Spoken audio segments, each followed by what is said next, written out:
Funny too, man. He loved to joke around a lot. Did he ever pee on you? I knew that was coming, Lewis. I just wasn't ready for it. When he peed on you, you knew it was coming? Nah, yeah, I'm not trying to be rude, but Red Rob was never nude around me. I definitely didn't get peed on, man. Thank God. I dodged that, but... Oh, so you...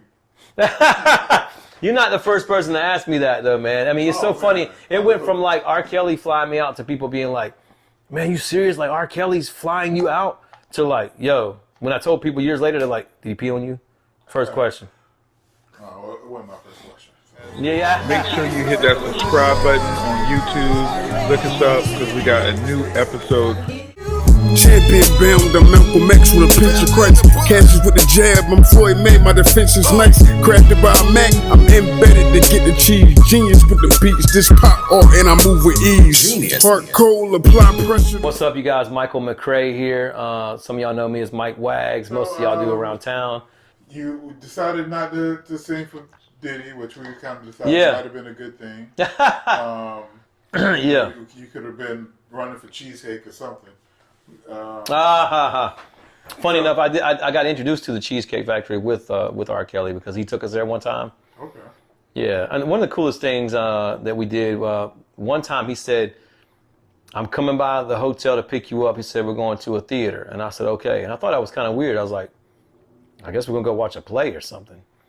But what it was, he pulled up in this purple Corvette, and it was convertible with like these bright yellow leather seats. And come to find out, we were actually going to, it was something called the something theater, but it was like a Coliseum, and it was a Janet Jackson show. So I actually went to see Janet with Rob, and that was crazy, man. Because we were down in the audience at first, but then people started recognizing him. So we had to go up into, one of those like booths or whatever, and then we had like the whole VIP. That was wild, man, because Usher was there. It was a Velvet Rope tour. All right, enough about R. Kelly. What's the next story? So, I mean, still, how did that relationship end? Like, what made you, like, did you just finally just get tired, or did he just stop flying you out? Well, I mean, I definitely have. Were you like the original bad bitch to get flued out?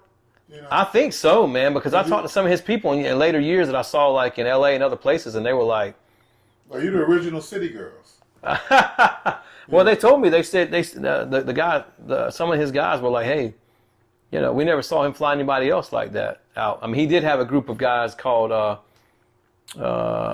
Secret Weapon, they sang on That's Just the Way It Is, Things Will Never Be the Same with Tupac. Yeah. He was trying to put them out as a boy band, did a whole record on them, and never released it. Oh, wow. Yeah, he had them signed to his label, which at that time was called Rockland Records. Yeah, he put a couple groups out on Rock. I remember he had a couple rappers, like the ones that was on Fiesta. Yeah. They were on Rockland. And but anyway, it was about you.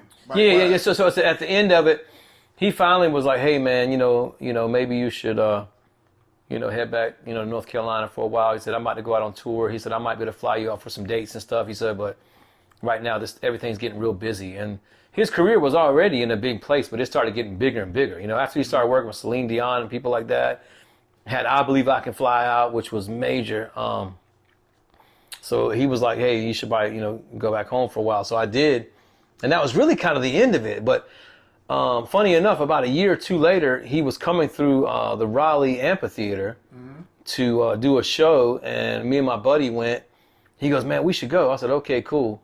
I tried to reach out to Rob. I couldn't get up with him or whatever. He changed his number every few months. And so I went there, man, and there was a comedian who was a host. I think it's probably a radio station host, And he was like, hey, he was out in the crowd, like right at Walnut Creek. He goes, anybody want to sing? And I said, oh, crap. I was like maybe 100 yards from him. I was like, yeah, let me sing. And, once again, we were some of the only white cats there. So, of course, he saw us, So he came over to me and he goes, man, can you sing? And I said, yeah. He goes, man, you sure or whatever? I said, yeah. So he came over. He said, and I'll never forget, he said, all right, man, we're going to let Eminem come up here and sing. And he walked me up on the stage at Walnut Creek, and it was a packed house, man. And, you know, Rob was still like back, you know, in the wings. He hadn't come out or anything. All the dancers were right there. And I'm out on the stage and I said, my mind's telling me no. And boy, they went crazy, man. They went, I said, but my body. And the whole place was just nuts. They were like, what? You know? And I remember he said, what? He said, man, he grabbed the mic. He said, man, I didn't know you could actually sing. And he said, man, we gotta do something. We gotta get you backstage with the artist or whatever. And I was like, no, don't do that, because I already knew Rob. Yeah. And I didn't want him to think I was trying to somehow, you know. So he offered for me to go backstage, but I said no, because I didn't want Rob to be upset that I was up here. So I went back to the audience, man. But I remember, I'll never forget, Louis, the feeling that I had when that crowd was like that. Because I was like, it reminded me that I had what it took to make people love my voice. I just needed an opportunity, you know? Yeah. It was crazy. So that was it. So you sang in Raleigh. R. Kelly was there. He didn't reach out to you. Yeah, that was it. I didn't know how to get in touch with him anymore. And you didn't want to meet him in that. I didn't want to meet him in that setting where he pretty much y'all just kind of. We just kind of faded away. Yeah, exactly. Pee free. Yeah. Urine free. I mean, sorry. Do you prefer urine or pee? Neither. Don't try to trick me, Louis. And I'm gonna hit you off. Don't make me hit you off. But nah, man. It you know. I think that on the most basic level, it taught me two very important life lessons. Number one, it showed me that someone who was, you know, because I always knew, I knew talent. You know, I knew when someone could sing. I knew when someone had that spirit that was infectious, that kind of like hypnotized people. And Rob had that, and he still does. He had it for days, and I was like, someone like this believed in me enough to fly me out, to, you know, have me around him, to have me at the IHOP with him and this and that. I was like, so number one, I was like, I got something. It's not just in my mind, like I can actually sing. But number two, what I saw was, welcome to the music business. Everything is not as it seems. You know, like you got a major superstar flying you out. Doesn't mean you're going to be on the radio. Doesn't mean you're going to get a record deal. It just means you're around, you know? And so that was when I started to question like the industry and whether or not it was going to be right for me. So I went back to school, first one to graduate, you know, college in my family, which you know, irregardless of it being the first one in my family, I thought. I remember when you went back to school. You went Do to you really? UNCW, right? Yeah, I went to UNCW. Yeah, I was working at Best Buy at the time. Okay, yes.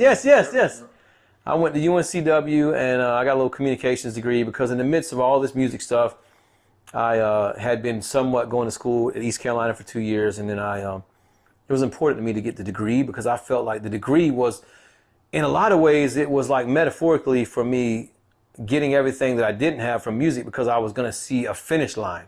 Mm-hmm. Here's something that shows you did this, you know. And when I got the degree, I was sorely disappointed and thought otherwise. I was like, yeah, I got a degree, but I got a ton of student loan debt, and I graduated at a time where the economy was in its worst it had been in 25 years, they said. So, you know, like take for example at UNCW, they had like, you know, Bojangles fast food restaurant as like one of the employers you could interview with, like in the UNCW like gymnasium. I was like, y'all gotta be kidding me, all right? I didn't go to school for 4 years for this opportunity, did I? You know? Yeah. Not that anything's wrong with that, but I was just like, you know, everybody has their own idea what they think a degree will do for them. Yeah. You know? Yeah. I mean, it's a piece of paper. Yeah. I thought for me, I was like, I'm gonna definitely be making at least, I don't know, 60, 70 grand starting out, and it's going to make me leaps above if I didn't have a degree. And what I quickly found was that, number one, I didn't want a normal job. I loved music, you know. I still loved music. I still wanted to make it. Like, so that's when I moved to LA. It was like right after the stuff in Chicago. But so after that time, what did I do? Man, I ended up moving back home to Wilmington. And that's probably around the time that, you know, I started like seeing you guys around more. You know, you had the CD shop and the album store. You know, we all were selling records and all that. So Shout out to Heavy Rotation. Shout out to Heavy Rotation and everybody that made that thing go around. I mean, it was mainly you, but man, so I started like, you know, I started applying for normal jobs. I was applying at car lots. I worked at Jeff Gordon Chevrolet like you know, but I was just like, man, the thing about this kind of a dream, you know, even though it seems so lofty, once you taste it a little bit, you're like, I can do that. And you'll never forget that you could have, Like that drugs. yeah.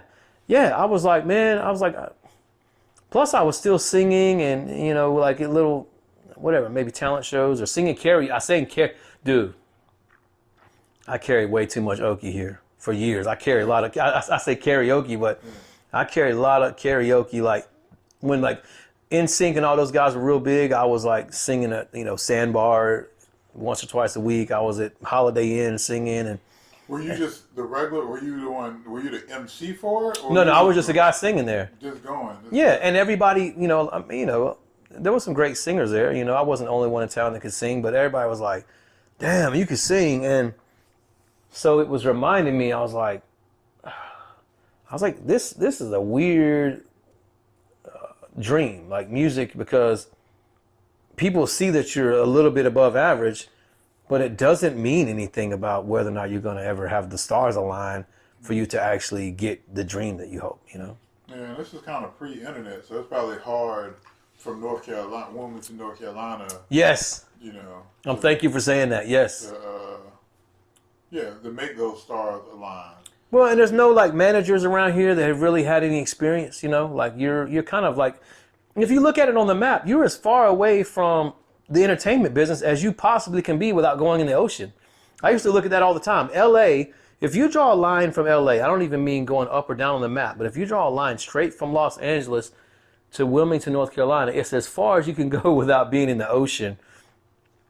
And so it's like no one around here could be like counsel for me to tell me what to do or how to do it, or, you know? Yeah. I mean, I'm not saying no one could, but I didn't know anybody that could. Yeah. So it was interesting. You were the host of Your Mama, right? No. Let me clear that up. Okay. That would have been amazing. I would have got a lot more money.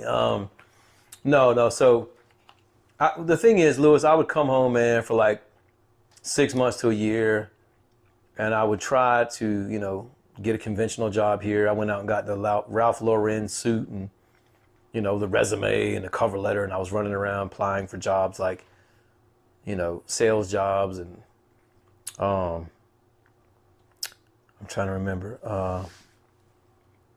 But I just got bored with it, man, and I finally was like, let me go on back to LA. I had another opportunity out there. Actually, man, I was doing extra work here on a film or a TV show. It was One Tree Hill, and I became friends with an actor on the show. Super cool guy, very funny, a guy named Michael Copon. And he said, man, I'm going back to LA in a couple weeks.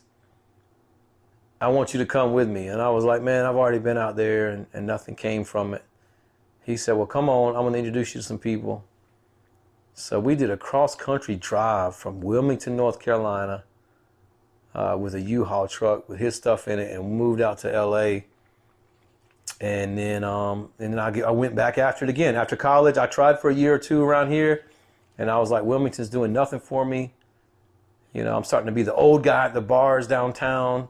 You know, all these fresh crops of like freshman girls. I was like, I'm now like 30 years old. I'm like, I got to get out of Wilmington again. So I went back to LA, and that's when I connected with Walter Afanassi. Have you ever heard of him before? Not that I know of. Yeah, so Walter wrote like some of the biggest hits that Mariah had. He wrote All I Want for Christmas and produced it. He's the only other writer. Him and Mariah wrote All I Want for Christmas, you know, that plays every year. Yeah. Like zillions of times a year. He wrote that. He wrote Because You Love Me for Celine Dion. He wrote One Sweet Day, Boys and Men. Mm-hmm. He did all of Kenny G's records. And so I was at a karaoke place in LA. This is what I love about LA. I used to go to this place called R&B Live, which was pretty much an all-black R&B venue, and I would see like Tank there every Wednesday. I would see Matthew Knowles. I would see Joe. Joe was there. I wanna know. He was there like singing I was like, this is awesome. But a guy named Chris Spencer was the comic that hosted the show and would introduce the artists, and they had a badass band. They had you know, like tables where people could sit and kind of more reverently watch the show. And I used to go there every week, and they were like, all right, we got Mike, he's coming up. You know, he's been on the Apollo, he worked with R. Kelly, let's bring him up. And this guy would hit that little ridge and goes, boom, boom. You know what I mean? The band was rocking. I was like, I hear you calling, you know, here I come, baby. Because at that time I was still like, I still had that, you know, some of that R. Kelly vibe in me and like, you know, his influence. And anyways, long story short, one night I said, I'm going to go somewhere besides R&B Live. I go there every Wednesday. So I'm going to just do something different. So I went to this random karaoke bar in, Santa Monica, kind of in West Hollywood. It's called Barney's Beanery. The karaoke host, this beautiful girl, I sang a song. She goes, oh my God. I said, what? She said, I need to introduce you to my boyfriend. I said, what's his name? And it was Walter Afanasieff, who did all those songs with Mariah, who did, you know, One Sweet Day, who produced and wrote Hero with her. Oh, wow. And I was like, yeah, I want to meet him, you know. So I actually, you know, I had been hearing, you know, for years, like, have a CD on you in case you meet somebody. So I had a CD on me that night and handed it to her.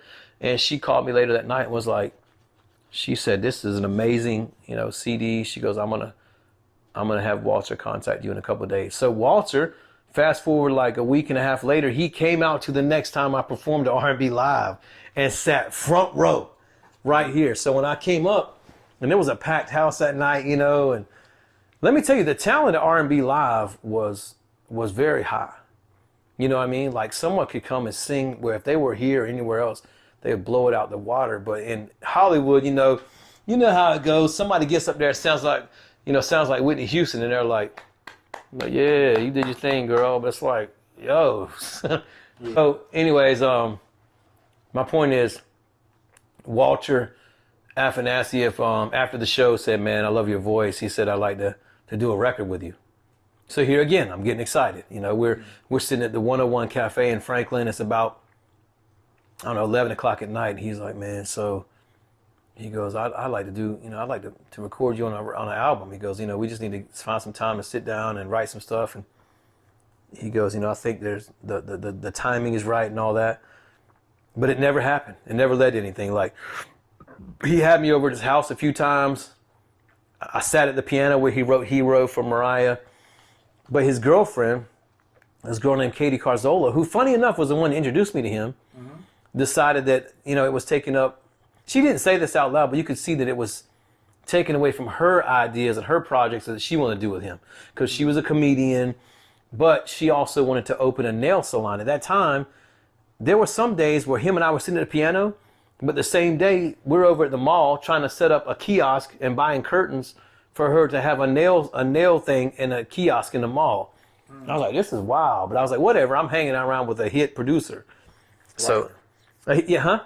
Writer and producer. Yeah, no, yeah, he's an arranger. He's a full-on, he's done like, I think he did Beauty and the Beast. Like, oh, wow. Yeah, he's like a full-on. So, quick question. Yeah. Because just so I won't forget, two questions. One, do you write songs? Or absolutely. I mean, the past, I would say 20 years, man, I've been writing like. And then two, what was on it? Was it original music on the CD that you gave, or was it covers? On that CD, I think it was a combination, but I know it was one of the songs was a song we did a remake of "Wonderful Tonight," and I had done that with Damon Elliott, who was Dionne Warwick's son. I met Damon through Rohan Marley, so I lived in that. Remember the apartment complex where the Sugar Daddy was? Yeah. There was a lot of celebrities that lived in that apartment complex. I mean, from like Ruben Studdard was living there at the time. We had Tyler Banks lived like 3 floors above us. You'd see her in the elevator. But Rohan Marley, one of Bob Marley's sons, the one who was married to, come on, help me out. Yes, to Lauryn Hill. They had like 2. He was a football player. He was, but he lived there at that time. He wasn't playing down in Florida. And he heard me sing, and he was like, man, I'm going to introduce you to Damon Elliott. And I was like, that's a name I've heard before. So Damon brought me down to Marina Del Rey, where he had done a lot of records for Pink. He did her like Misunderstood record that did like 16 million copies. So I'm now in the studio with Damon. We did 2 or 3 songs. And the thing about me, man, is I was really pre-boy band and all that stuff. There wasn't a lane for a solo male artist who, you know, arguably was like, you know, white, you know. I'm not saying that's arguably, yeah, I am white, but I'm saying like, you know, the only person you really had out was like John B. And so it was like, what do you do with someone like me? That do you do a straight R&B record, or do you try to make it pop?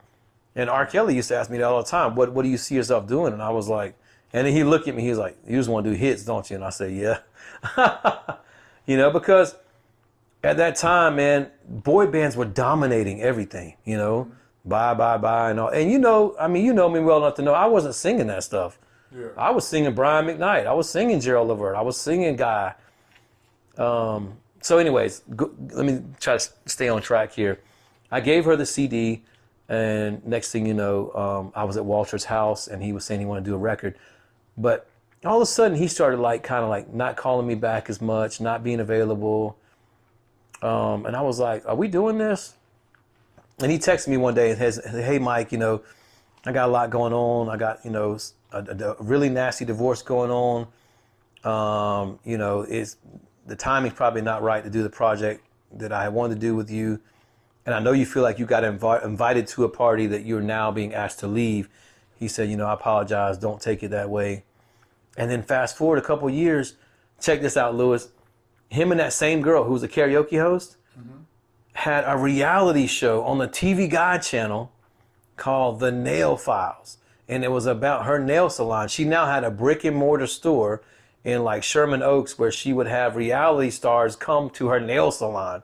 She had like Snooki on there, you know. So I was like, oh, it kind of made me feel good because I was like, there was nothing I could do to stop that from happening. You know, she was going to make sure that her nail salon happened. And, you know, he's featured on the show as Grammy Award winning Walter Afanasieff, who wrote and who produced the Titanic theme song. Oh, wow. You know what I mean? Like, he's major, man. He's up there with David Foster. Yeah. But in my mind, you know, my whole life of trying to do this music thing, I'm like, you know, is it me that's not saying something right or doing something right, or are the stars just not aligning? And I have to forgive myself and say, maybe the stars just weren't aligning, you know? Okay. Yeah. Because when you get that close, it drives you nuts for it not to happen, you know? I hear that. So we started with me asking you the question of you hosting your mama, but you said you actually wasn't a host of your mama. No, man, I wish. See, and that's again where, you know, tales get twisted. There was another situation. You know, I was in LA and I was bored, and I was like, let me see what kind of shows they're auditioning for. And at that time, they were looking for people that could tell mama jokes. I've been telling, dude, all my life, you know, my friends that really know me know that I love to be humorous just as much as I love to sing or anything else. I love to have fun. I love to cut up. You know what I mean? So something was on Craigslist that said, hey, we need people for Your Mama battle that, you know, are funny and can improv well and deliver jokes in a funny way. And I was like, let me respond. So I responded. They set me up with an audition. I went in there and told like 4 or 5 jokes. They're like, okay, you on the show. I was like, cool. But what it was, help me out. What's his name? Wilmer Valderrama from that 70s show. He was a host. And there was another guy, I can't remember his name, who wasn't as famous, and then one other guy. So they basically had like a Latin dude, a black guy, and a white guy that were hosting the show. And the rest of us were just contestants, you know? Like they would say, okay, Mike, we're going to pretend you represent Venice Beach. So you're going to be on this parking garage. We're going to go up on the top of the parking garage. There's going to be like 50 people behind you, 50 people behind the other guy. And y'all just going to go at it. They're like, but just so you know, you got to memorize categories from Your Mama So Ugly, Your Mama So Poor, Your Mama So Fat. They're like, because sometimes we won't break it into categories where you got to be able to go on just Your Mama So Poor. I was like, dude. So I sat home for like 3 or 4 days just studying mama jokes. I was like, okay, this is what I got for Your Mama So Poor. This is what I got for Your Mama So Big. This is what I got for Your Mama So Ugly. But we were allowed to make up our own jokes too, you know? So I'd be like, I was like, your mama, what'd I say? I said, Your Mama So Big, she has her own website, herspace.com. You know, that was funny to me. I said, your mama's profile is so jacked up, she's got her own TV show, Pimp My Side. You know, stuff like that. But you know how this goes. It's all about how you deliver the joke, right? Like if you say it with, you know, like kind of corny, if you don't have the right, you know, delivery on it. So I did well on it though, man. I won like almost a whole. I won one whole episode. Okay. Yeah, like I won the $1,500 cash, and that was real cool. But I didn't talk about music on there or anything. It was just, and it was cool because my buddy Andre Walker, who lives in LA now, still, he came out. He was from Wilmington. I had a few like good friends that were like literally behind me going, "Oh," you know what I mean? Yeah. Instead of it just being a bunch of strangers, it was just fun, and that's what I loved about LA, man. There was always a show auditioning for something, Yeah. One time, you'll laugh about this, and you might not. You know how this is, man. You got to get creative to find ways to meet the people you want to meet. Yeah. So I called up E Entertainment one time. I'll never forget this. And I wanted to be a host on the show because I saw it and I was like, these people got personality. I got personality. I'm comfortable in front of the camera. And I called up and managed to get to the main executive producer of something like E Entertainment. Mm-hmm. And I was like, and I pretended to be my own manager. And I was like, listen, you got to meet this guy. I was like, he's funny. I was like, he's confident, but he also got a little swagger. He sings. And so I lied. I just like totally hyped myself up. And I got the meeting. So now I was like, oh, I got to pretend somebody come with me because that was me hyping myself. So my buddy Andre put on a suit. And he came with me, man. And the girl was sitting behind the desk. And Andre came and pretended to be the person that said all that stuff about me. And managed to get myself an audition on camera at E Entertainment as like, what Ryan Seacrest does and all that stuff. I was right there in the same spot. They had the teleprompter and they handed me the mic and were like, hey, learn this script real quick and come back tomorrow. And, but when I got there, the teleprompter was just far enough away from me that I didn't realize, I guess I needed glasses at that time. I ended up getting glasses a few months later or contacts. I couldn't really read the words that well. I couldn't see them and make them out. So I didn't deliver it, the way I wanted to in a way that would, impress them. Yeah. So they were like, hey, we can see that you have, flair, you show promise, like you could be good, but you need to go take some teleprompter classes with this lady named Marky. I forgot her last name, but I never came back and did that. But I loved about LA, man. I felt like I didn't like the pretentious side of LA that was like, hey, we got bottle service, we know this person. I didn't care about any of that, but I liked that out in LA and cities like New York, people understand a dream that might not, look conventional in the South. You know what I mean? Mm-hmm. People really nurtured like dreams in the arts. Because out there, the way you meet people that work in mortgage here, out there, there's just as many people working in production and casting and so yeah. So you had a good bit of run-ins with MTV because before the first time when you were staying with the Sugar Daddy spot, you said you had to I gotta share this with you. We actually shot a sizzle reel because this girl wanted to be famous worse than anybody. I mean, I loved music and I wanted to make a living from music, which would equal I would probably have to be famous at that time when I was younger. This girl would do anything to be famous, like the girl that lived in that Sugar Daddy situation. Mm-hmm. And you still talk to her? I ain't talked to her in a while. She's cool. I mean, we're still friends. But I mean, she just recently had a kid and all that. But all that to say, she decided one day I came home. She said, "Listen, there's gonna be a camera crew here tonight." I was like, "What do you mean?" She said, "I want to film a sizzle for Sugar Daddy for the TV show." So she decided that me and the 3 other guys that lived there were going to be a part of this TV show, Sugar Daddy. And I was going to be the singer trying to make it, sleeping on the couch. She had 2 or 3 dogs that had pee pads and, potty pads all over the apartment. I was like, Bridgetta, her name is Bridgetta, right? She's from Maryland, Bethesda. I said, I don't want to be seen in this light, really. I don't want to be seen with all these dogs and crap and us living in this 1-bedroom apartment with 4 people. She's like, it's gonna get you. She's like, I know somebody, MTV, that we're gonna get this thing on there. And I was like, at the time, nothing else was working. So I was like, let's do it. So we shot like a week-long sizzle with highlight reels of us going around like trying to be part of the Sugar Daddy thing. It was crazy. And the Sugar Daddy agreed to be on the show as the Sugar Daddy. Oh, wow. Yeah, he was doing anything to make her happy. You know what I mean? Yeah. But needless to say, the sizzle reel, it was like a 3 to 4 minute sizzle reel. It turned out pretty good. There was like really good camera people, but I guess the timing of it, you know, whatever, and the wrong connections, it never did anything. We never. Upload that to YouTube. I don't know where it's at now, man. But so how did you? So you were just on your mama. Yeah. You're not a host. Another Mike Wags urban legend. Yeah. So another urban legend, and it probably ties into how you're talking about calling E, but I'm not sure. Tell me the Jamie Foxx story. How did you meet Jamie Foxx? To be honest, man, it was like I don't know the exact series of events, but I know it was Memorial Day.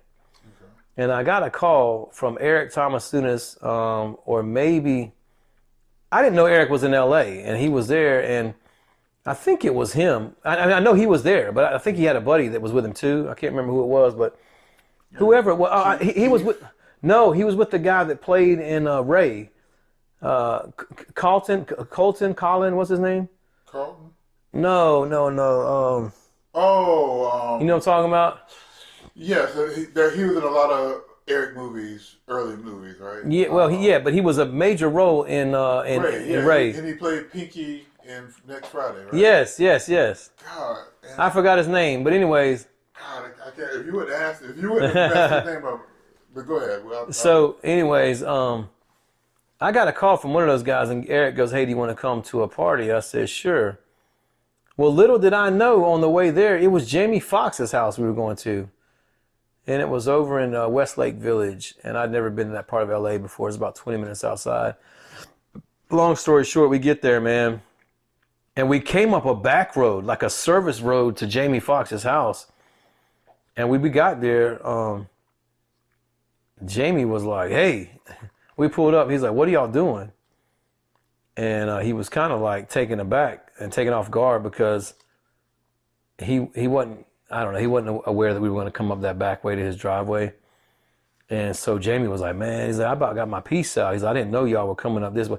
But he was real good friends with the guy you and I are talking about. But Clifton Powell. Clifton, we came up a service road to his house, and Jamie was like, "Hey, man," he's like, "I didn't know you were coming up the back way." He said, "I almost had to get my piece out." But so Jamie greeted us at the car. We went into his house. It was this, huge, beautiful house. And I'll never forget, you walk in, and to the left was this big old case, like a clear case that had, Grammys in it and all his Oscars and stuff like that. Is this the same party when Jamie was just wearing like a robe and butt naked under it? Basically, yes, that party, yes. Yeah, and he had a girl out there with him in the pool, because he had his main house that you go in. And people were walking around, kind of greeting each other and all that. There was some food, I think, going around. And then all of a sudden, Jamie walked in the back door and had on a white robe and a do-rag. And I was like, "Oh, shit, there he is," And so, me being, again, somebody who's an opportunist to say, "Hey, let me try to, network with him." I was like, "Hey, man," I was like, I sing and do music. I kind of pulled him to the side, and I was like, I worked with R. Kelly. And he was like, "Oh, for real, man?" He goes, "Man, we should come out to my studio." He goes, "You want to come out here for a minute?" I was like, "Yeah." So behind his house was a very beautiful pool, and then behind that was like a pool house that he had turned into the recording studio. Mm-hmm. So I went in there, and he had me sing something, and that's when he played like "Blame It on the Alcohol," but it wasn't out yet. And I was like, "Damn, he sound good." And he was like, "Hey, man," he goes, "So are you signed?" There was probably like 20 people standing there. I said, "No." He goes, "Man, sign with me." He goes, sign with us. I said, "Okay." He said, "For right now, we'll just sign you as a writer, but maybe talk about the artist thing later." I said, "Okay." He said, "Well, just talk to, whatever, my boy over here." And I said, "Okay." So I asked that guy later in the night, I was like, "Well, what do I need to do?" He said, "Oh, just call me on Monday or whatever, text me." Mm-hmm. So I did, and they set me up, that guy, which was like a friend of Jamie's or an assistant, he set me up with a meeting with Jamie's manager, which was King World or something Entertainment. I can't remember the name of it, but I got over there. It was like a little office building off of like somewhere in Hollywood. And the lady heard 6 of my songs, like 5 or 6 songs. And she was like, "Yeah," you got some good music. She goes, "But are you signed with anybody?" And I said, I said, for what? She goes, for publishing, for songwriting. I said, I was trying to be honest. I said, actually, I am, because I had a small publishing deal at that time where somebody had given me $5,000 to sign with them. So I said, well, let me show you the contract. I had the contract with me just in case. And I pulled a contract out that was probably like this thick. And, her eyes were just kind of like, she was like, I immediately knew that she probably didn't want to get involved because they didn't want to have to, pay somebody. Yeah, man. But the other people told me in later years, they're like, you should have just said you weren't signed with anybody, because that person wasn't doing anything for me anyway. I should have just said whatever I had to say but I was always trying to be honest. So after that, I never really heard much back from them. So, this music business, man, I'm telling you, is like, you don't know anything about the business side of it until you get going in it, It's one thing to sit and write a song and craft a song and get comfortable enough to sing in front of an audience, but to know how to like handle yourself in a business. Maneuver. Yeah, man, because most of these young artists, and I'm not trying to make excuses, but people like, Destiny's Child, whoever it may be, Sparkle, Rihanna, all these people, they have somebody that's talking for them, you know? I never had that, so, and that's probably where I messed up the biggest. Okay. So you're in Nashville now. Yeah. What is Mike Wag's 2021 up to these days? I wanted to go somewhere that was a little bit closer to home, LA.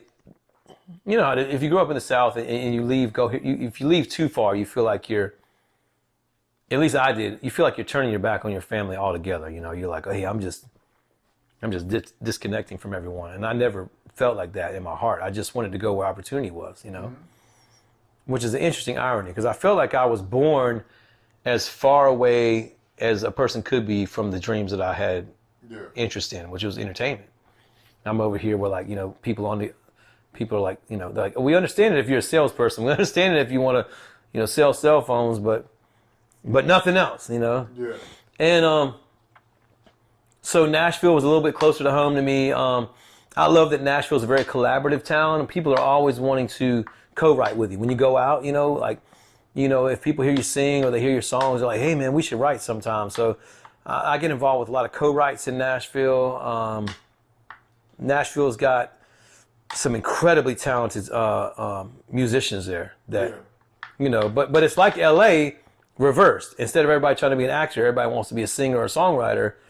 So what you find, man, is, the travesty of, and I guess I'll use that word because there's so much talent in that city. Amazing singers, right? Amazing songwriters.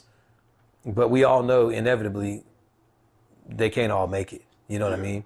So what you find is that, people with beautiful voices are down on Broadway singing to drunk audiences of tourists. And they usually do it for 3 or 4 years, and then, then maybe they'll try to co-write with some people, or maybe they shoot some little independent videos.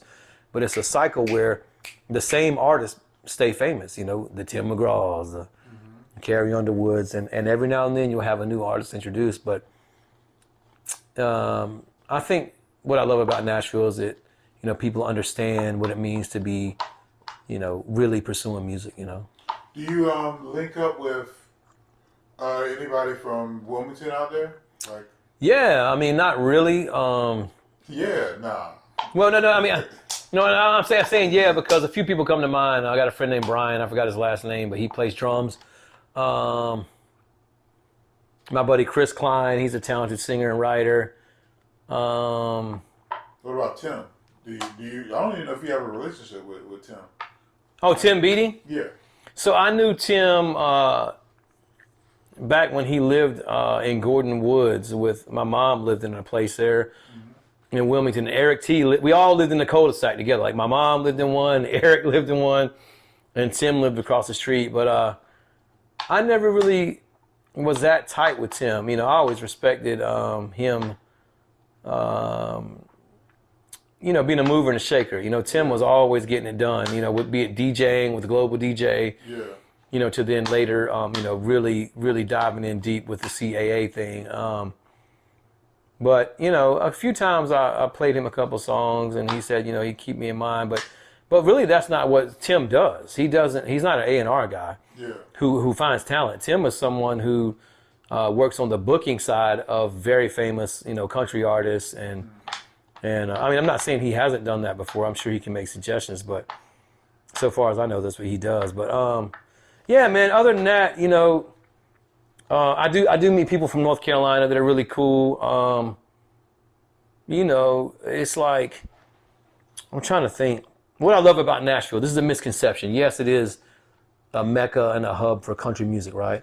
Yeah. But you can literally find every type of music being recorded there. I mean, from punk to trap to like R&B to obviously country and pop and soul. I mean, there's especially now, like the past 10 years, man, Nashville has really become like a progressive city on all levels. You know what I mean? Mm-hmm. I think, unfortunately, some of that Southern ideology, that where people are a little bit more segregated, I think you do see that down on Broadway. Mm-hmm. Like if you were to go to Broadway, you would see that it's like overwhelmingly white people. You know what I mean? Yeah. But for so many years, that's been synonymous with country music. Mm-hmm. But they're starting to finally pay tribute to and homage to the fact that country music was built on the back of R&B and soul. Take, for example, at 5th and Broadway now, they've got the African American, music museum that they just opened up like in the past 6 months. Yeah. Like they're finally starting to give credit to that side of things. But I know I'm kind of talking all over the place. I'm just trying to say what I love about Nashville is it's a songwriter town where you can go out any night of the week and you can go to a showcase where you'll hear all original music. 5 musicians up there doing a round where one of them sings a song and tells what inspired that song. Mm. The next one will say what inspired that song, and then they'll bring 5 or 6 more artists up, and you can find that any night. Like, some of them are very novice, some of them are green, some of them you're like, ugh, like that song was really corny. Mm. But then that next artist is amazing. You know what I mean? But a little piece of me, because of all the stuff that happened with like people like R. Kelly and and other guys, I'm like, I want to like lean them over and be like, hey, this music business might not ever give you what you want, but you're incredible, Yeah. Because the lie, this is honestly how I feel. The lie is that you're amazing, you should go pursue it. You got what it takes. That has nothing to do with it. The talent has so little to do with it. The drive and who you know. And timing. Let me say that. Timing. Because who you know is one thing. I mean, I knew a lot of the right people, but it's like, if you know artists who are singers themselves, are they going to want to put you out? Maybe so, but probably not.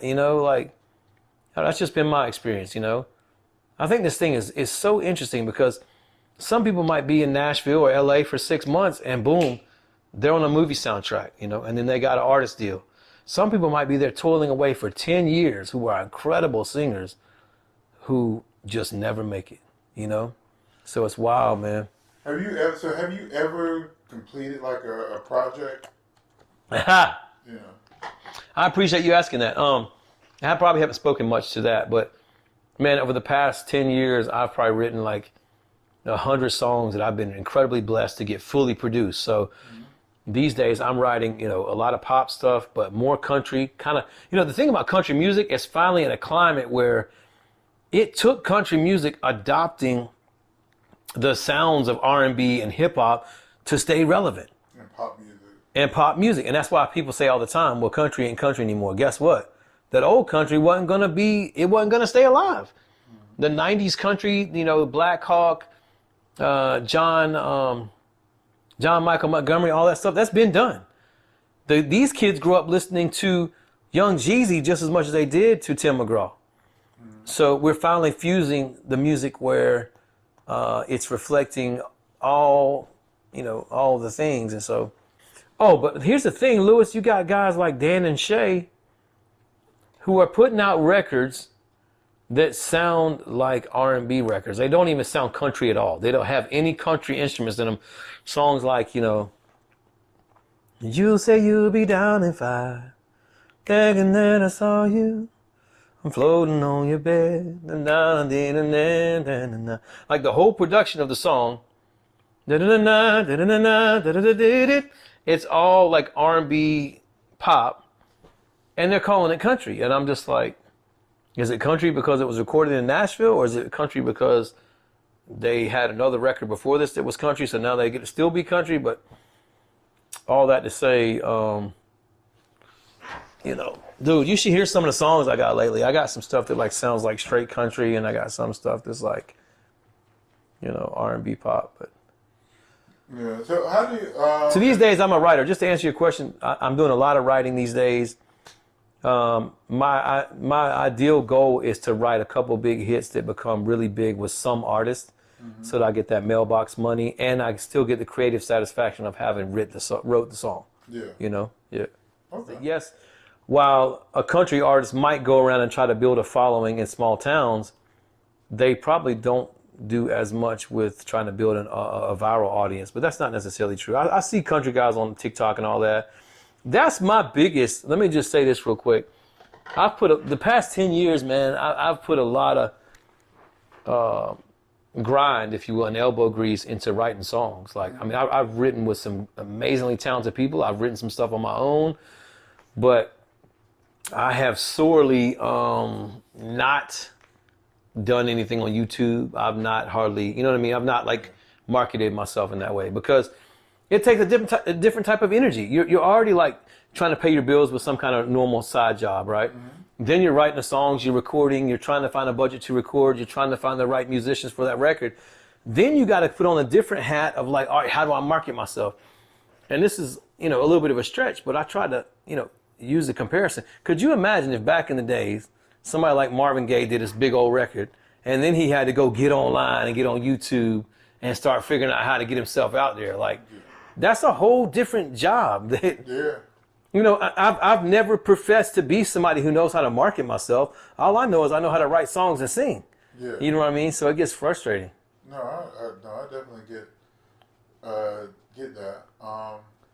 So any last words? Anything else you want to say to the people? Yeah, man. I just want to say, for the people that have kind of quietly supported me and or unquietly, and have really held a candle for me to try to make it in this business, and especially in Wilmington, and that know me, and family members or whatever. I really appreciate it. Really, I truly appreciate it, because there were days that this dream can really make you feel like a fool. It can be really undignifying. It can really make you feel like you believed a lie. And if not for those people, I probably would have, tried to take a so-called normal job. And it's not to say you're giving up when you take a normal job, but the way us artists are, as soon as you do that, you feel like you're giving up. I mean, I make decent money. I work in tourism in Nashville, but I want to say thank you for people that have believed in me and have encouraged me. I've had a lot of people encourage me, and say you should be doing this and all that. But in the same stroke, I would like to say to future singers and artists that are, maybe the singer of that family, that were the person saying, hey, you should go after it because your voice is incredible. I just want to say to that person, don't ever let that be the thing that defines you, because as soon as you do that, you're discounting everything else about you. You're discounting the fact that you're a smart person or a hard worker. You're hinging your whole life on your voice. You know what I mean? And that's a dangerous place to be, man. So I encourage people to diversify and learn what it means to be an entrepreneur. Learn how to go find a mentor who can show you how to make money in life outside of this very risky business, a very shallow business of entertainment. I sound like Gerald now. I sound like Gerald talking to the young me, man, to you. But you already know. I appreciate you so much, man. God bless you guys. Where can people find that are looking? Yeah, I'm definitely still making music, guys. I had a top 10 hit about 3 years ago on the dance charts in Europe. It was on Warner Music. It was my first release on a major label. And it happened in a real roundabout way. I just was writing a hook with a guy in New York City, It's a song called Feels Like a River featuring Michael McRae with DJ Ken Colts out of Belgium. We got 10 million streams on the song right now on Spotify, which equals about $5. I'm just kidding. It's more than that, but not a whole lot. Maybe a few thousand. But go find me on Michael McRae Music on Instagram. Michael McRae, MCCRAE Music. And, find me in Nashville, guys. I'm still performing out and about. And I love to collaborate with talented artists. So thank you. Champion bound, I'm Malcolm X with a pinch of Christ. Cashes with the jab, I'm Floyd May, my defense is nice. Crafted by a Mac, I'm embedded to get the cheese.